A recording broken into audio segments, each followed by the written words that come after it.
Yes, I know, Matthew and Tommy have done it recently, but I like to dunk on myself. It's okay to get your guesses wrong. If you've recently subscribed to the LawVS channel, which by the way I would like you to do, thank you, I make predictions a couple of days before the race actually occurs. So I'd like to go through the first half of the season and see how good or bad I was. In terms of the scoring system, I'm going to keep it simple. You can just read it right here or pause the video. Please don't let it be negative. Now, for the Bahrain prediction video, I didn't really give any specific predictions like my top 5 like I now do. I thought Red Bull would win and that Alonso would get a podium.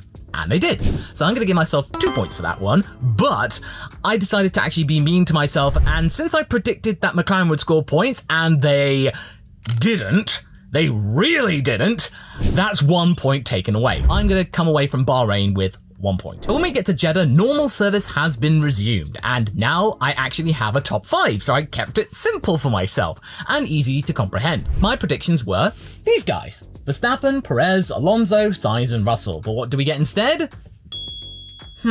Okay, so that's 1 point for Alonso in P3, but since I didn't have Sainz and Hamilton in it, that's 2 points taken away. So overall, no points for that one, so I'm still on 1. Then we go to Australia, and oh boy, okay, brace myself for this one. So I predicted these fellows: Verstappen, Alonso, Perez, Leclerc and Ocon, and you can see where I'm going with this one with Ocon, can't you? Yes, of course, Max Verstappen won, so we got that. -2 though for no Leclerc or Ocon. I'm almost tempted to dock myself another point because Ocon didn't even finish and he had a spectacular accident near the end, but I can't be too harsh on myself, so that's -2. We're back to 0. Baku though, that was slightly better. These fellows were my top 5: Perez, Verstappen, Alonso, Gasly and Leclerc.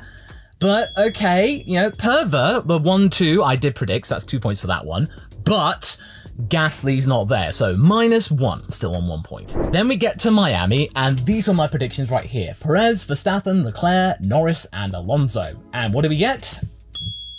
Oh, I had hopes that Checo would have actually won, but it was the other way around, and arguably this was the start of the initial downfall of Checo for this year. That was the end of his championship campaign, essentially. As you can see right here, I am docked 2 points for no Leclerc and Norris because, yeah, that McLaren was a boat. So I am now in the negative. Oh, great.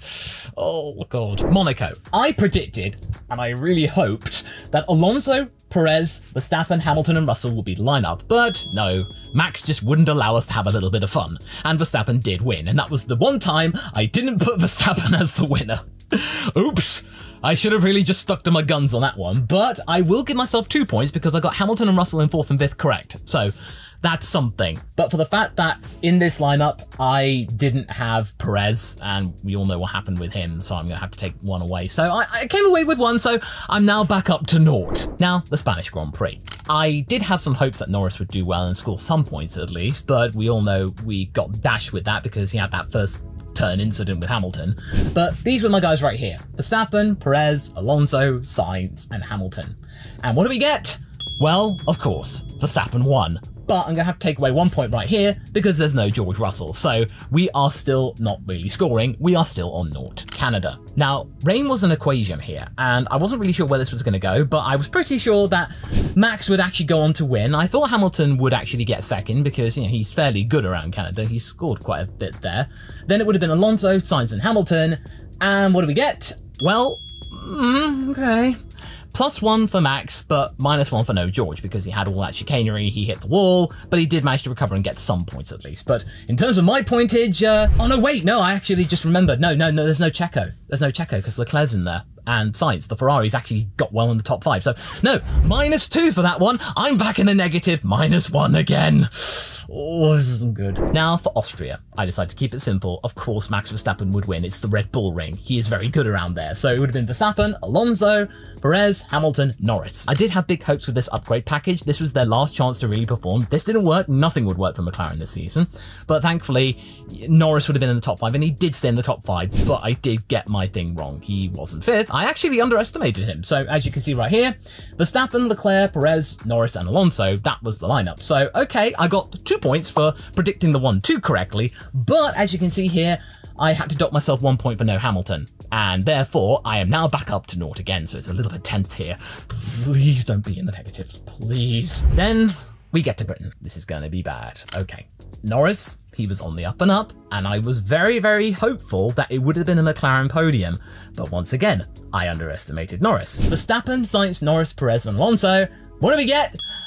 Oh, no. Verstappen, Norris, Hamilton, Piastri. I didn't expect Piastri to be in the top 5, and I'm a Piastri fan. Oh, dear. So, 1 point for Max, and -3 for Sainz, Perez, and Alonso not being there. Oh dear, we're now down to -2. Hungary, I hope to restore some sensibility here because Max Verstappen, of course, he would win. Hamilton, I thought that he would have been in second because he's won a lot here. Then Norris would have been a podium because obviously the momentum from Austria onwards, that would have been hopeful. And then of course you see Alonso and then Perez because Perez was now starting to get his groove again and I had hope, please Checo, you've got to be in the top 5 here. Now what do we get? Okay, it's a little bit neutral. So we got 1 point for Verstappen being there, and we got 1 point taken away for no Fernando Alonso there because, you know, Piastri managed to actually poke himself in the top 5 again. Who'd have thunk it? It was actually showing that the boy actually was trending upwards.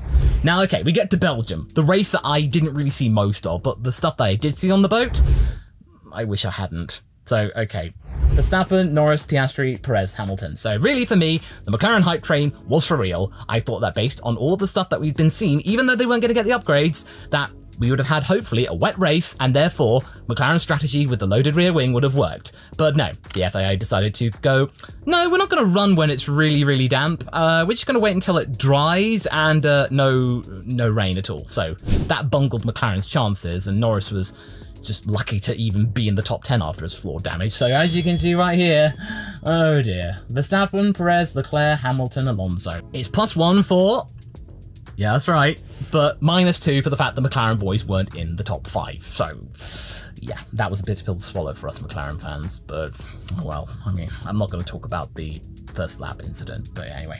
So, what are we at? -3. So what does this all mean? Well, okay, I wasn't exactly right, but I wasn't terrible. But that being said, the only thing that kept me afloat relatively, and maybe it might have been even worse, was the fact that Max's dominance was well justified. But everything else though, what it's actually showing us, and this is actually kind of good, that the rest of the grid is actually kind of hard to predict. Everything's getting closer. We all thought Aston Martin would romp away consistently, but after Canada, for some reason, their upgrades seemingly haven't worked. And now they're trying to figure out a way to make the philosophy of the car work around that new front wing again, or at least try and tweak it. But now we've got McLaren coming back in. Nobody expected that. They've got more upgrades coming. Ferrari, when they get their act together, are top 5 contenders. And Williams, they may actually pull some surprises, especially at Monza. And now at Singapore, they've actually gotten rid of that little Harbour Bay thing, so we might have something there, because that's going to be a big long straight. I like the idea of surprises. It's really kind of bad to actually say that you're right 100% of the time. There's actually a little bit of intrigue here, which I'm really happy about. I like making predictions. I love it when I get it right, but I find it incredibly amusing when I get it very wrong. It's a big roller coaster of emotions for this. Do let me know how you scored down in the comments below, and I shall see you there.